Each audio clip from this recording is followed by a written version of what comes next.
नमस्कार दोस्तों, अगले वीडियो में मैंने आपको लाभ हानि वितरण खाता और साझेदारों के पूंजी खाते की पद्धतियां समझाई थी। अब हम उसके आधार पे सवाल करते हैं, मतलब उसके आधार पे अब हम उसके सवाल करेंगे। अब आपको सवाल कैसे करने हैं तो जरा उसको ध्यान से समझना कि सवाल हमें कैसे करने हैं। तो दोस्तों, हमारे पास पूंजी खाते रखने की दो पद्धतियां हैं, स्थिर और अस्थिर। स्थिर पद्धति में दो खाते बनाए जाते हैं, पूंजी और चालू खाते। अस्थिर पद्धति के अंदर एक ही खाता बनाया जाता है, सिर्फ साझेदारों के पूंजी खाते। और दोस्तों, लाभ हानि वितरण खाता आपको कोई भी पद्धति हो ये तो बनाना ही है। तो इसका मतलब दोस्तों क्या हुआ? तो यदि पद्धति स्थिर पूंजी खाता हो तो आपको 3 खाते बनाने हैं।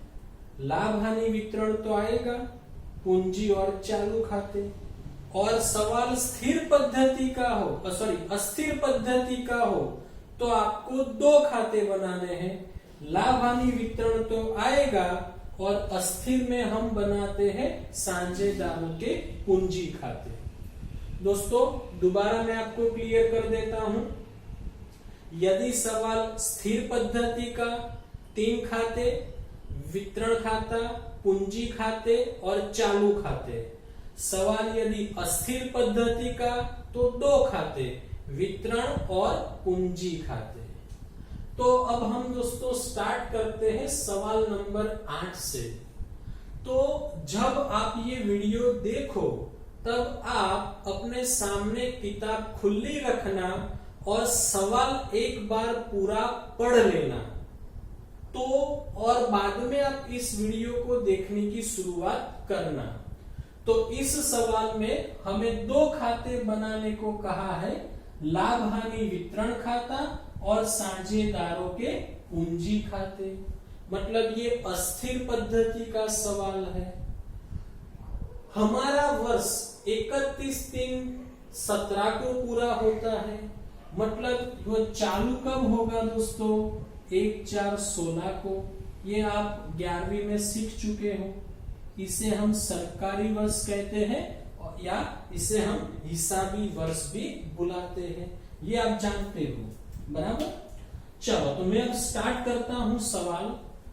और सवाल समझने के लिए आपको इनके नमूने बहुत अच्छी तरीके से याद होने चाहिए, तो ही आप इस सवाल को अच्छी तरीके से समझ पाओगे।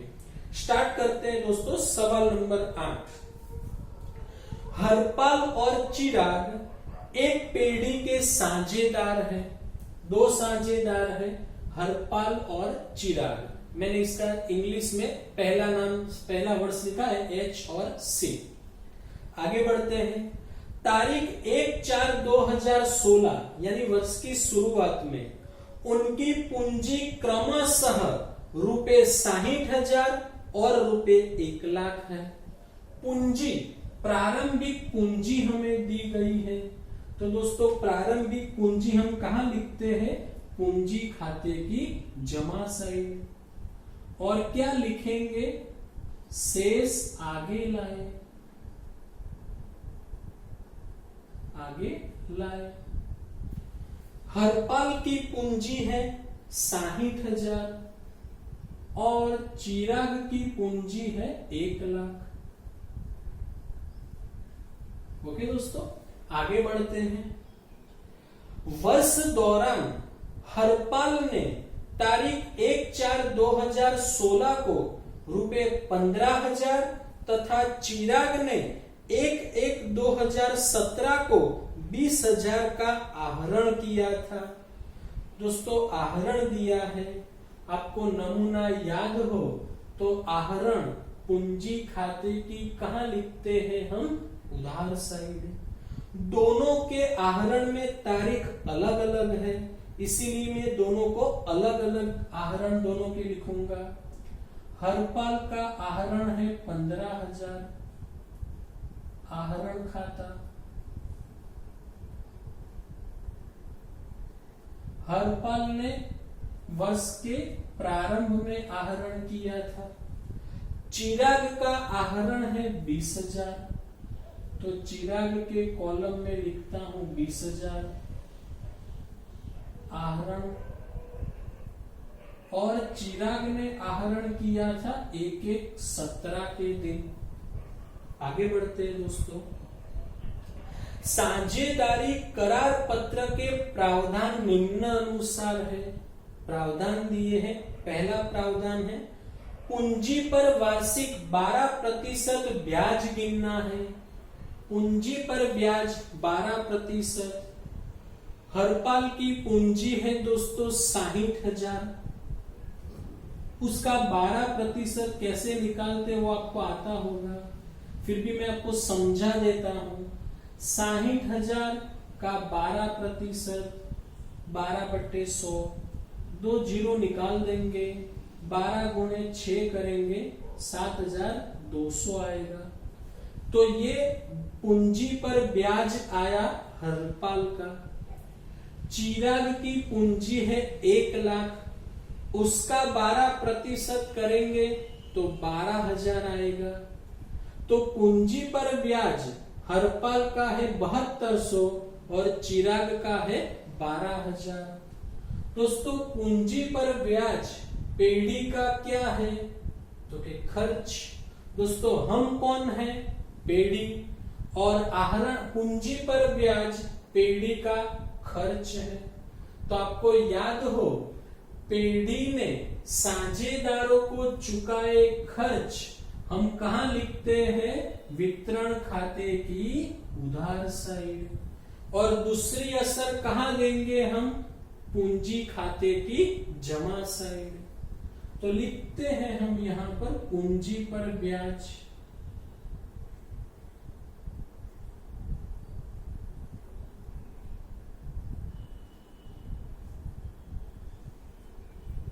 चलो हरपाल का था 7,200, चिराग का था 12,000,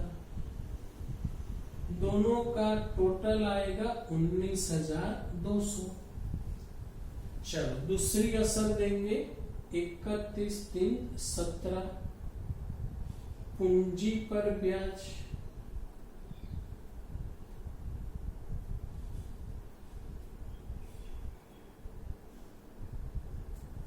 $7,200 और 12,000। ओके दोस्तों आगे बढ़ते हैं।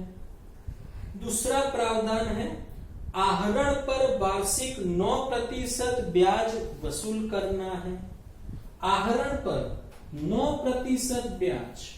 चलो तो हम आहरण देखते हैं। तो हरपाल का आहरण था 15,000, उसकी गणना में आपको समझा देता हूं साथ में। आहरण पर ब्याज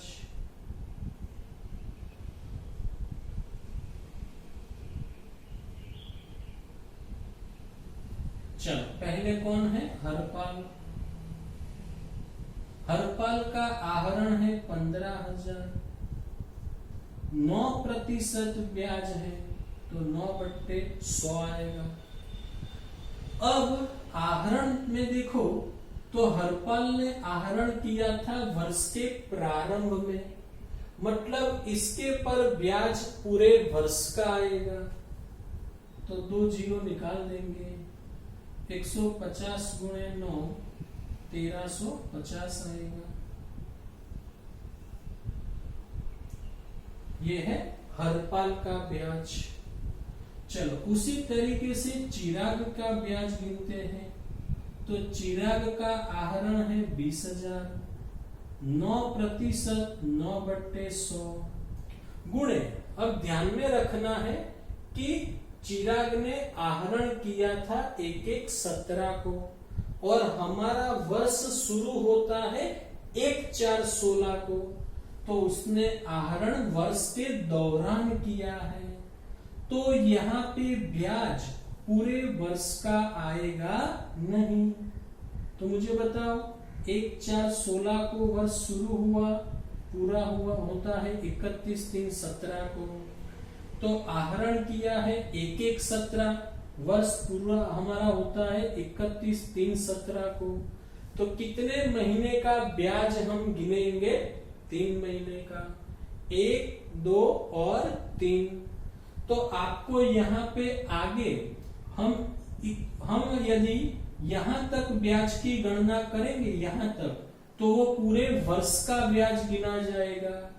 हमें चाहिए 3 महीने का, तो अब हमें आगे जाना है 3 और महीने के बट्टे में लिखना है 12। फिर से दोस्तों एक बार, यहां तक यदि हमें पूरे वर्ष का ब्याज गिनना हो तो सिर्फ आपको यहां तक काम करना है।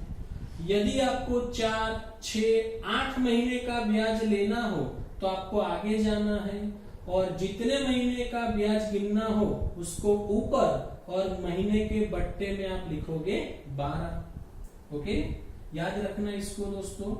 2 0 काट दिया मैंने, इसको 4 से भाग दिया, 200 को भी 4 से भागेंगे तो 50 आएगा, 50 गुणे 9 करेंगे तो 450 मिलेगा। ये आ गया चिराग का आहरण पर ब्याज। आहरण पर ब्याज बोलो पेडी के लिए क्या है दोस्तों? तो पेडी के लिए आय है। तो आय हम कहा लिखते हैं? लाभ हानि वितरण की जमा साइड, और उसकी दूसरी असर देंगे पूंजी खाते की उधार साइड। तो आहरण पर ब्याज,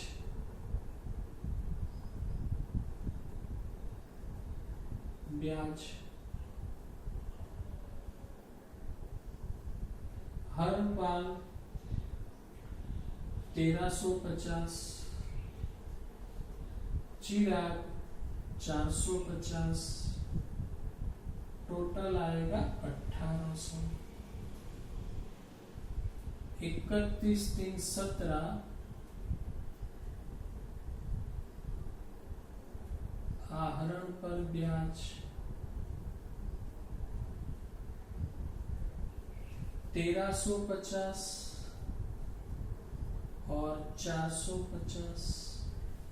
ओके दोस्तों, आगे बढ़ते हैं। तीसरा प्रावधान है, हरपाल को पेडी में सक्रिय कार्य करने के बदले मासिक 1000 वेतन देना है। हरपाल को महीने का 1000 वेतन देना है। हम कितने महीने के हिसाब लिखते हैं दोस्तों? 12। तो उसको वेतन भी दिया जाएगा 12 महीने का। महीने का 1000 तो 12 महीने के 12000, तो टोटल वेतन कितना होगा? 12000। साझेदार को वेतन देंगे तो दोस्तों पेडी के लिए क्या बनेगा? खर्च। तो पेडी का खर्च है वेतन।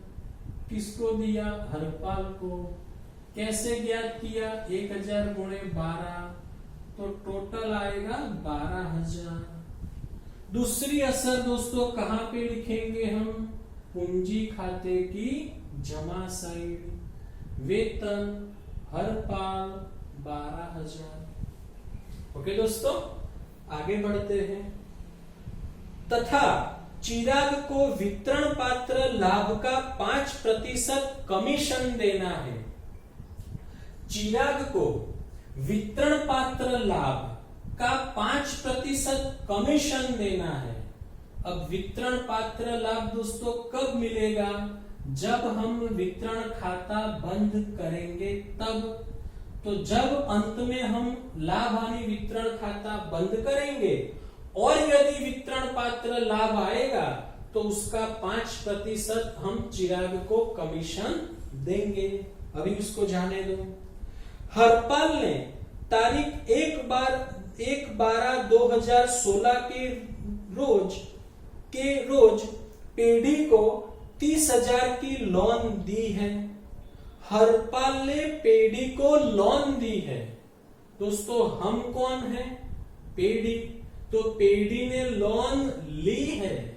तो पेढ़ी ने ली हुई लोन पर पहले तो पेढ़ी ने लोन ली है, तो ये हमारा क्या है दोस्तों? दायित्व। तो ये हमारा दायित्व है। तो दायित्व दोस्तों हम यहां लिखते नहीं है। तो ली हुई लोन हम कहां लिखेंगे? पूंजी दायित्व में, यहां पर उसे लिखेंगे नहीं। और दोस्तों इस लोन पर हमें ब्याज चुकाना पड़ेगा। तो अंदर लिखा है साझेदारी करार पत्र में लोन के ब्याज के संबंध में कोई उल्लेख नहीं है। करार पत्र में कुछ ना कहा हो और साझेदार ने हमको लोन दी हो, तो आपको करार के प्रावधान दोस्तों याद हो तो साझेदार यदि लोन देता है और ब्याज के प्रतिशत का उल्लेख ना हो तो हमें कितना ब्याज देना है? 6%। पर अभी आगे भी कुछ लिखा है, कहा है वह लोन पर वार्षिक 11% की दर से ब्याज की मांग करता है। हरपाल 11% ब्याज की मांग करता है, तो उसको उतना मिलेगा नहीं, क्योंकि करार पत्र में उल्लेख न हो तो 6% ही देना है। तो हम उसको 6% ब्याज देंगे लोन पर ब्याज। पर दोस्तों लोन पर ब्याज हम साझेदारों को चुकाते हैं, तो वो भी पेढ़ी का खर्च ही है, तो उसे वितरण खाते की उधार साइड लिखना चाहिए। पर वो खर्च यहां पर लिखा जाता नहीं है।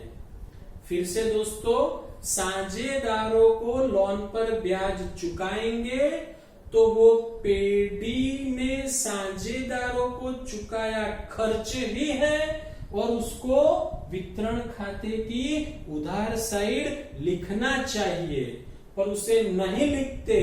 क्यों?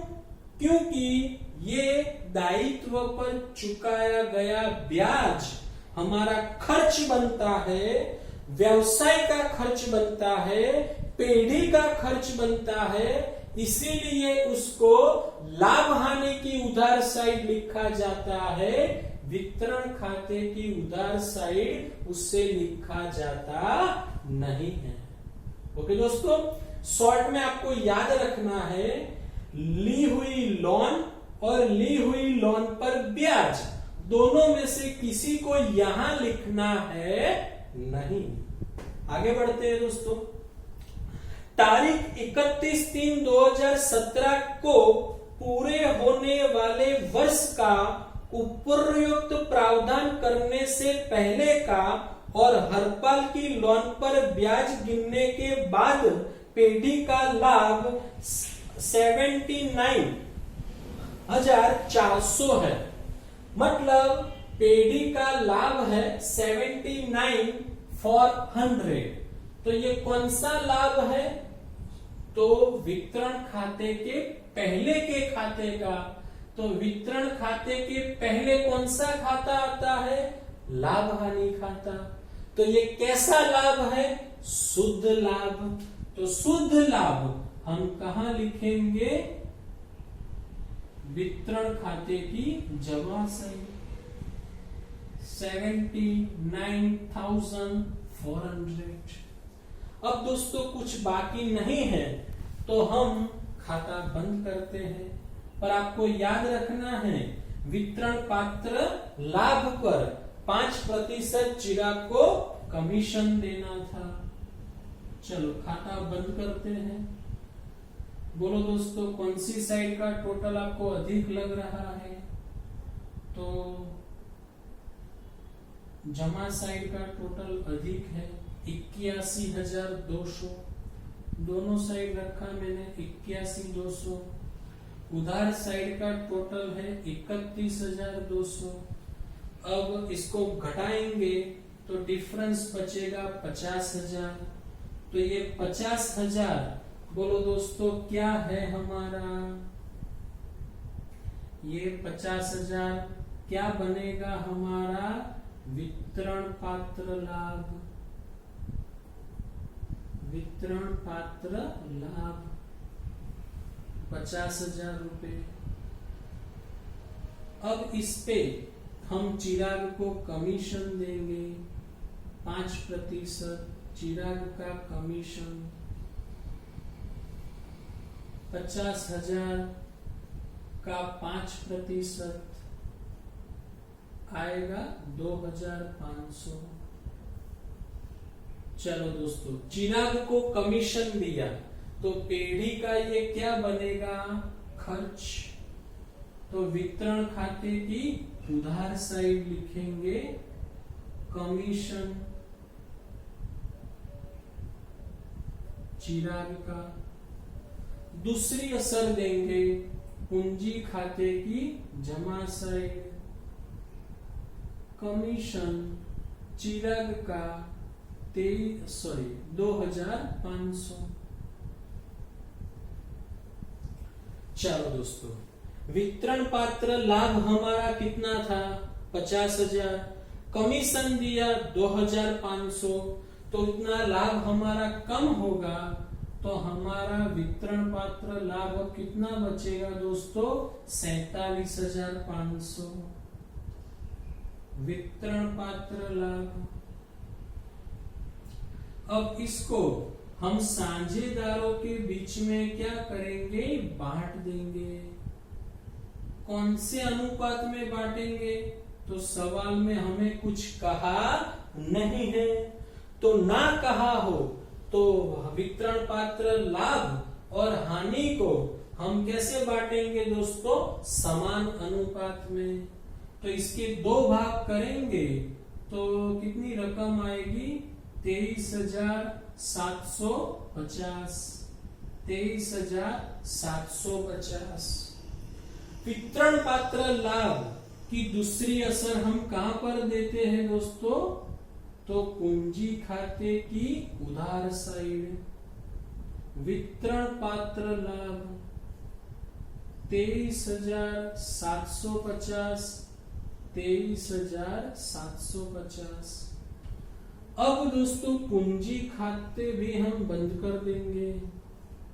तो बोलो दोस्तों कौन सी साइड का टोटल हमें अधिक लग रहा है, तो जमा साइड का टोटल अधिक है।